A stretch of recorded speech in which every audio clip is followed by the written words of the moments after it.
চাকৰি এটাৰ প্ৰয়োজন আছিল ছাৰ। চকীদাৰ, কেৰণী অথবা পিয়ন চুইপাৰ যি হ'লেও কৰিম ছাৰ।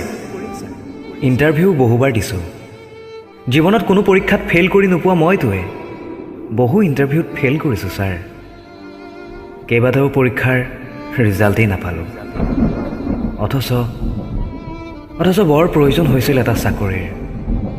ছাৰ, কাম কৰিম, বিনিময় ল'ম। বহুতে কয় ছাৰ, পেপাৰতো পাওঁ, টেলিভিছনতো দেখিবলৈ পাওঁ, চাকৰিবোৰ বোলে টকাত বিক্ৰী হয়। সকলো দেখিও কোনোদিন মই বিশ্বাস কৰা নাই ছাৰ। সেয়ে চাকৰিৰ বিজ্ঞাপন পালেই ভেনা মাখিৰ দৰে পৰোঁগৈ ছাৰ। ছাৰ, চাকৰি এটাৰ বৰ প্ৰয়োজন হৈছিল। চকীদাৰ, কেৰাণী অথবা পিয়ন চুইপাৰ যি হ'লেও হ'ব।